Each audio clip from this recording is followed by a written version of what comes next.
There's another escalation by the White House tonight. There have been a lot of questions raised this week about the true objective of President Trump's standoff and actions toward Venezuela, and whether regime change is the real goal. If so, we're learning tonight that this has also been a goal of prior administrations. Take, for example, one clandestine plot hatched during the Biden White House.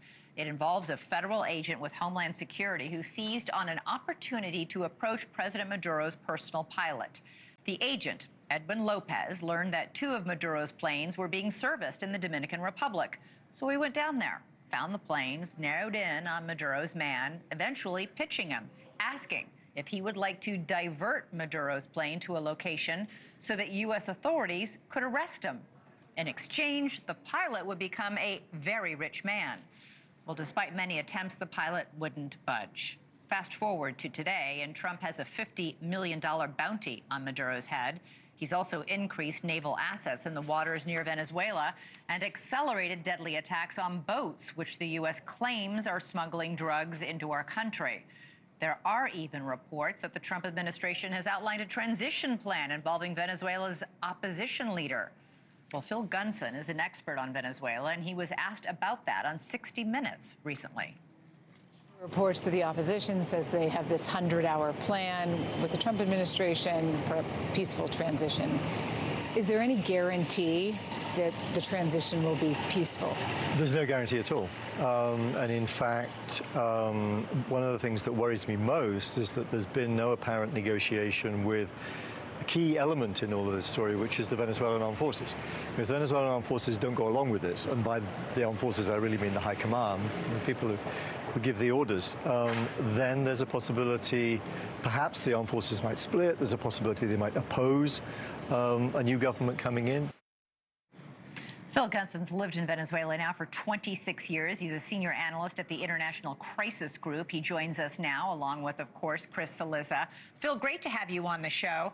I got to ask, how, you know you're there, you're down there, you see this. How has Maduro managed to hang on so long? The public tried to vote him out. He's had two American presidents try and oust him because Trump tried as well in his first term to figure out ways to hack into the cyber system.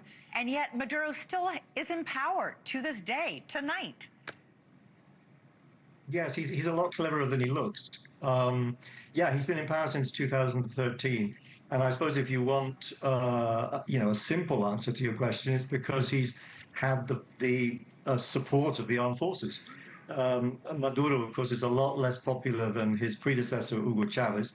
He's had a lot less money. The economy collapsed, the oil price fell, U.S. sanctions came along. He has needed the military to stand with him. Otherwise, he'd have been overthrown a long time ago. And as you say, I mean, he lost an election by a large margin last year and simply refused to go. If it hadn't been for the military, he would have had to leave. And yet, again, you're there with this massive military presence right off the shore. People must feel like something's about to happen. The government is holding emergency drills, training like ordinary people for combat. 125,000 soldiers have been mobilized. It feels like that entire country is like waiting with in bated breath. Yeah, it doesn't really feel like that in Caracas, I have to say. I mean, certainly, yes, you see the militia training from time to time. We hear reports of military deployments in various parts of the country. But if you walk around Caracas or if you travel outside of Caracas, I did a 2-hour trip outside of Caracas last weekend, and really there's no visible security. You wouldn't know that there was anything special going on. And just super quick, Phil, we're looking at pictures of Maduro out in crowds. He's still appearing out and about. You say the crowds are actually a safety device for him. How so?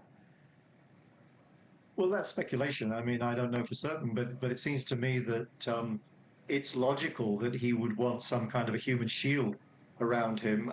He may be safer out on the street as he has been, on occasions in recent weeks, or in a hotel, because of the sense that, it would be difficult for the U.S. to attack him if he's, if the collateral damage would be very great.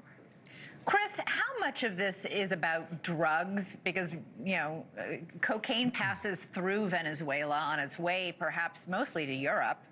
not so much to the United States.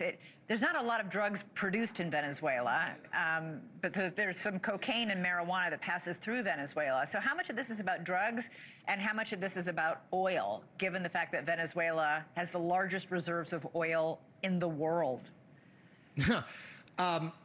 I don't know the answer, but I would, again, this is sort of like there are no coincidences in politics. There are no coincidences in national security and foreign policy either. I think Donald Trump is not unaware of Venezuela's situation vis-a-vis oil. And the other thing I would note, Elizabeth, and this is more of a, how does this work legally speaking in America? But we are sort of just taking the Trump administration's word that these are boats filled with drugs. Yeah, I mean, like we don't. There's been no show no evidence.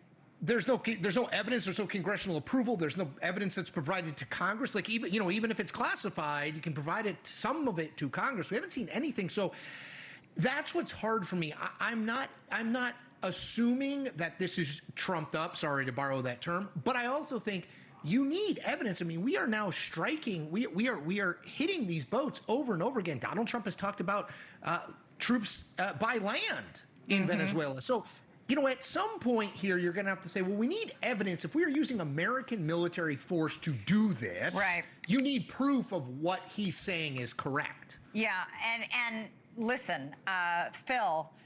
When we talk about these troops, it's not just the troops. The CIA has now been given the go-ahead to operate inside Venezuela. Senator Rick Scott said, quote, "If I was Maduro, I'd be heading for Russia or China. His days are numbered."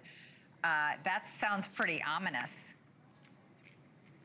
He does, but if I was a betting man, which I'm not, I would be putting money on Maduro still being there at Christmas and the fleet having sailed away.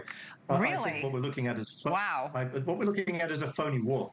This is a phony war. I mean, with all due respect to the people who have sadly died on, in all these attacks out on the Caribbean, there are people who need a phony war. There are various people who need a phony war. One is the Venezuelan opposition and Senator Marco Rubio, their principal ally in the government.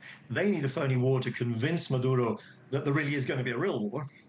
Even though they don't intend to put boots on the ground, as the saying goes. Yeah. But another person who needs a phony war is Stephen Miller, because it's very useful for Mr. Miller and his anti-immigrant posture to say we're at war with Venezuela and Venezuelan immigrants need to be kicked out under the Alien Enemies Act. It is definitely interesting what's happening in Venezuela. We will hear more about it, I'm sure, as Congress continues to demand more answers. Phil Gunson, Chris Alyssa, thank you both. Really appreciate it. Thank you for watching. Subscribe below and download our NewsNation app right now on your phone, and you will get fact-based, unbiased news for all Americans.